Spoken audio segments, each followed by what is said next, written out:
Hey guys, welcome to my end of term video with this M240i xDrive. I've had this long termer for exactly 3 months, and in fact I had driven this exact car, SYH, before that. This was the car that I had at the UK launch at the end of February, so I really know this car very well. You've hopefully seen some of the videos I've shot with this car, most notably where I pitch it up against Audi's still fairly new RS3 Saloon. And in that video, surprising to me at least, the RS3 came away as the better driver's car, but the M240i came away as the better all-round package, the better daily if you like. And I know those two aren't comparable. That's an Audi RS car and this is a BMW M Light essentially, but on paper there's not a massive price difference, and it's something that I got asked about a lot on the channel. And in typical internet fashion, because I said the RS3 was the winner of that test because ultimately it was a better driver's car and that's what that test was about, of course I was then told that Audi were paying me. But when Audis don't win, BMW are paying me, and when Porsches win, Porsche are paying me. You can't win. But that's just the fun and joy of the internet. During my 3 months with this car, I covered 2,000 miles. Now that doesn't sound like a massive amount of miles, but when you consider I have my M2 competition, my M3 competition, and up until a couple of days ago, my 7 Series, it's not too bad going at all. And although I didn't do any massive road trips with this car, I tended to use it all the time. It was mine and Lou's default car. We'll take it to the airport, we'll take it to the shops, we'll use it on weekends. It really was a workhorse of a car, and that's the whole point of having a long-termer. Live with it and then report on it. Before we jump inside and out of this gorgeous but sweltering 32 degrees heat, I want to talk about the styling and the colour of this particular M240i xDrive press car. When I saw the new 2 Series Coupe for the first time out in Germany at the end of last year, I think I remarked by saying I loved most of the styling, probably about 90%. However, I couldn't get my head around the rear end of the car. I think I said it reminded me of a sad face. Now the 2 Series Coupe is a more familiar sight to me, having owned this car for 3 months and seeing a lot more out on the road. I think the rear end has grown on me a little bit. I'm still not the biggest fan of the styling, but it gets away with it. And I think the rest of the car looks really good. It is crying out to be slightly lowered, and the wheels are crying out for 12mm spacers all around. In fact, if you've checked out the likes of Auto ID or Mike from Motec or R44's M240i's, what they've done to their cars, it just shows you how much potential these cars have got. And in fact, it is literally a case of throwing on some lowering springs and some spacers and it looks so much better. But saying that, this car has gained loads of aesthetic praise over the past few months from friends, family, neighbours, etc. There's a reason that I don't own black cars. Okay, my original M2 was black, but since then, nothing has been. And I will never own a black car moving forwards because this 6-month-old car with just over 4,000 miles on the clock looks horrendous. I mean, there are swirls everywhere. If you're like me and not particularly good at detailing and keeping their cars clean, never go for black, because although this looks really good in the showroom when it's brand new and arguably suits the new 2 Series Coupe better than any other colour, down the track it just looks tragic. In here, you already know I love this interior. I think it is spot on.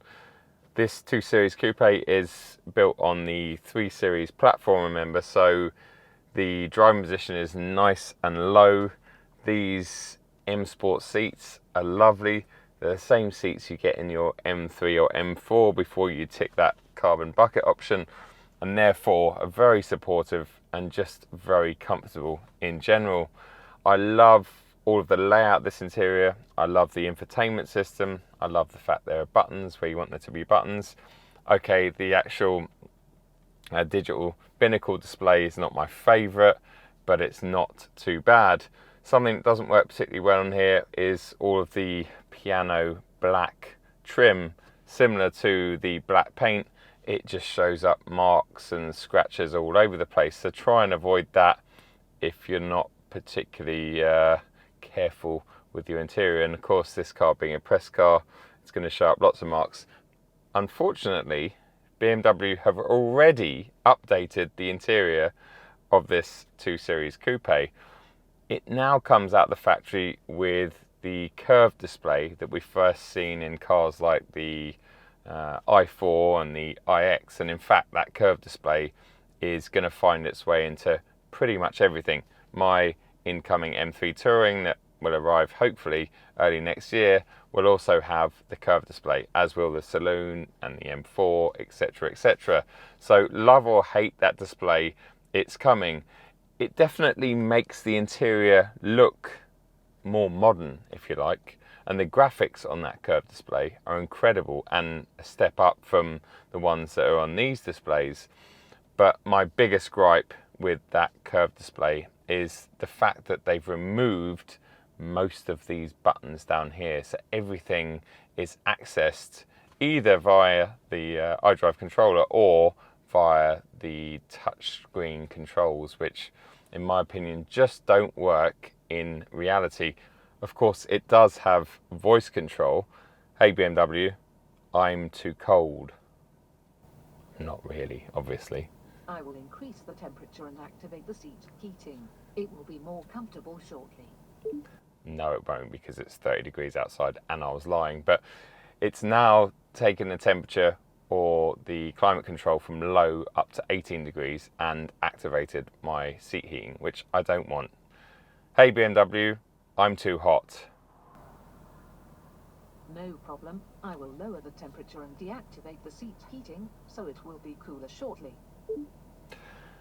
Well, there you go. I mean, I'm never going to use that, but maybe I will be forced to use it one day if the touchscreen technology becomes too difficult and complicated. Anyway, let's get this car out on the road and talk about what it's been like to drive over the past 3 months.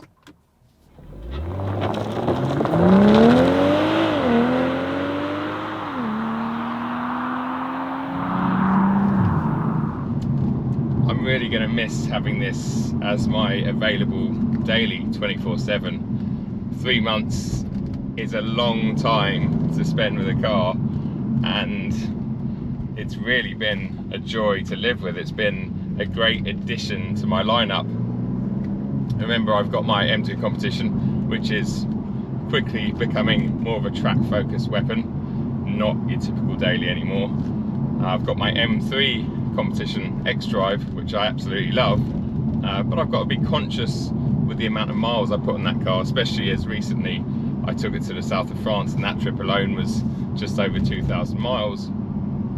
And then I had my lovely 730D. That was always a short-term purchase for the channel, and last week I actually handed it over to the new owner, Derek, who I'm glad to report absolutely loved the car.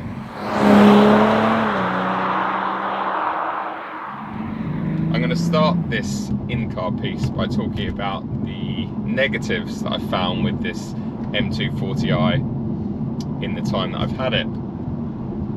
The first negative, it's a bit of a general negative for all modern BMWs, and in fact pretty much all modern cars on sale today, and it seems the more premium the car, the more annoying the subject is. I'm talking about what BMW call it intelligent safety devices. They are so frustrating, and the last thing they do is provide more safety, in my opinion. They're just annoying. They try to keep you in lane even when there's sometimes not a lane. They overreact to parked cars, etc. You know what I'm talking about. So the first button you've got to press in this car and in my M3 competition is the circular button on the dashboard here. Hold it down and it deactivates all of those systems, and then the car drives how you want it to drive. It doesn't pull you from left to right when you're going along one of your favourite roads. in a really dangerous manner. But as I say, that's not just BMW, that's pretty much every modern car on sale today due to restrictions and legislations which are meant to be making these big heavy metal objects safer for us. But in my opinion, those devices make them more dangerous.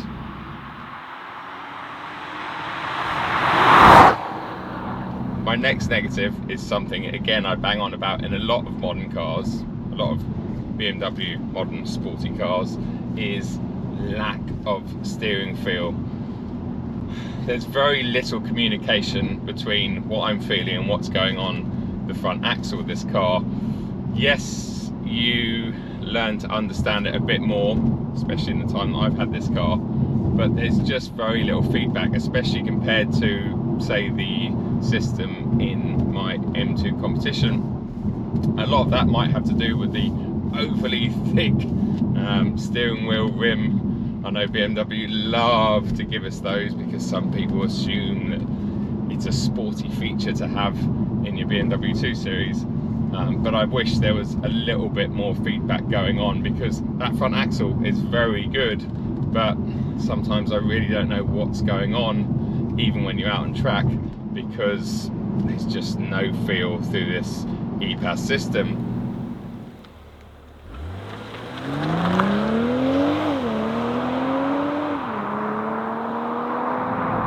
The next thing to talk about is suspension. Now, that isn't something that I picked up as a negative when I first drove this car in Germany end of last year, or I first drove this very car end of February this year. But living with it on my bumpy roads that surround where I live, I have noticed that the rear axle is very lively.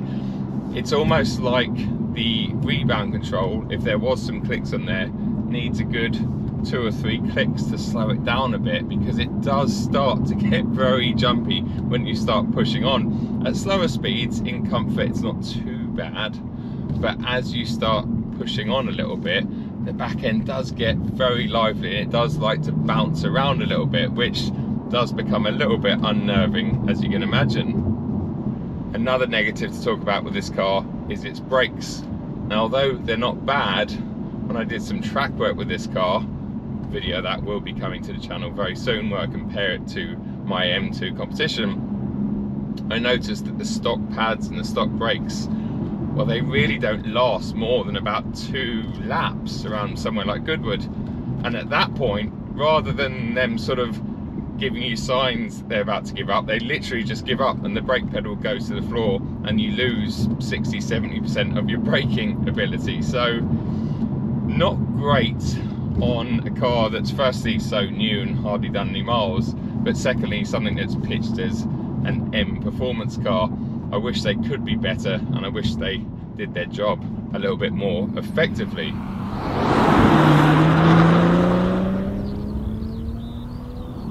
My last negative is when you're really pushing this car hard and you turn all the traction control devices off, which they are off, and you tip it into a corner like this, and you put your foot down, the breakaway of the xDrive system can be a little snappy at times, and it doesn't always feel predictably the same. So unlike the xDrive system that's in my M3, well, that one, whether you're in 4-wheel drive or 4-wheel drive sport, it seems to break away really nicely and give you a nice progressive breakaway, whereas in this car sometimes it feels quite progressive, sometimes it feels very snappy.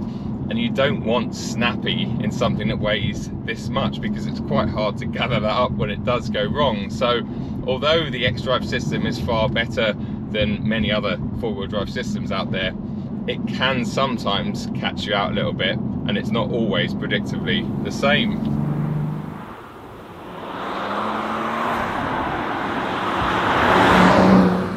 Now we've got all the negatives out the way, let's talk about the positives. And the first positive that springs to mind, well, we've already talked about it, and that is the fantastic B58. In this car, BMW claim it's 374 horsepower, but people have dynoed their M240i xDrives and they're producing well over 400, and that doesn't surprise me. 30 miles an hour, third gear, foot on the floor, 40, 50, 60. It's so fast. It genuinely feels quicker at those sort of speeds and revs than the S58 that's in my M3. It has so much mid-range punch, it's amazing. I mean, when this engine launched in 2016, we raved about it, and I'm still raving about it because it's just so mighty. That brings me nicely to my next positive, and that is the performance that you get from this car for the money.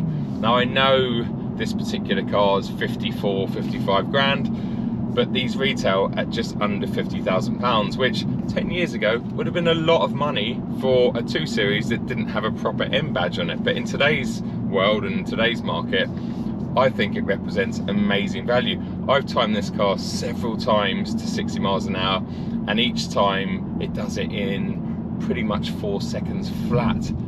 That's unreal, and it will do that come rain or shine because of the xDrive system. So straight line performance and cornering ability, especially on the road, is just mind-blowing. It really is. And although we're lacking steering feel, we're lacking brakes for tractors that are pulling out like that, when you do turn it in and you put your foot down, it accelerates out of corners as good as anything else on the market for sort of less than 70, 80 grand. It really is an impressive bit of kit when you're talking about performance value for money.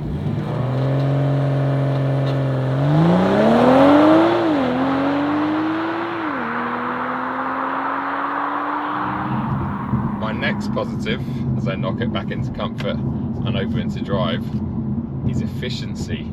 Now, there might be some of you out there thinking, well, why do you care about efficiency in an M240i? If you're using this car as a daily and with current fuel prices, it makes a big difference, especially when you consider that on a long run, this car is capable quite easily of doing 40 plus miles to the gallon. And in fact, the most I've had out of it when I was trying over an hour's journey, mostly motorway, was 48.7 miles to the gallon. That's nearly 50 miles to the gallon in a car that will do 0 to 60 in 4 seconds. It's mind-blowing, and it's definitely a welcome change in today's world.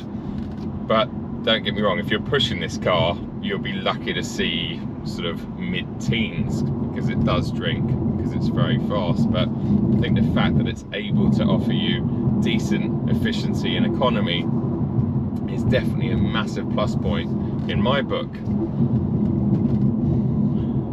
Another positive that we've already touched upon right at the beginning of the video is the driving position, these seats and this interior. Although they have very recently updated the interior to have that new curved display, I still think it's going to be one of the nicest places to sit, one of the best infotainment systems.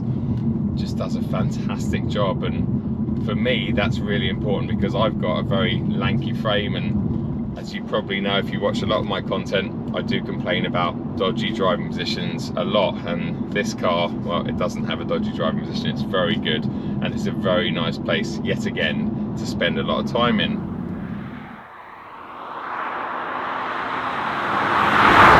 And while we're leaving it in comfort and drive, I'm going to talk about my final plus point to this car, and that is leaving it in comfort and in drive. It does such a great job of getting you from A to B without any fuss whatsoever, in comfort, with all the technology you could ever wish for. But that B58 with the ZF 8-speed gearbox just does such an effortless job of throwing this, what is it, 1650, 1700 kilo car down the road. But when you leave it in drive, it's just so nice. It doesn't jump through gears unexpectedly. You learn how to work with that gearbox so well, and in fact a lot of the time I cruise around with this car in drive, and I don't do that in my M3 because the S58, with its lack of torque and the mapping for the ZF gearbox in that car, just doesn't seem to be as slick, because the car's constantly changing up and changing down gear when I don't want it to. Whereas in this car, with this calibration, It reminds me very much of my M140i back in the day. It just does it so well, and it all works in unison so well together.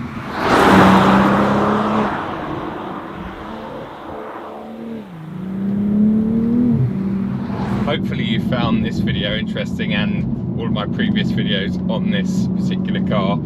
I do have one more coming where I compare it to my M2 competition on track, so keep an eye out for that.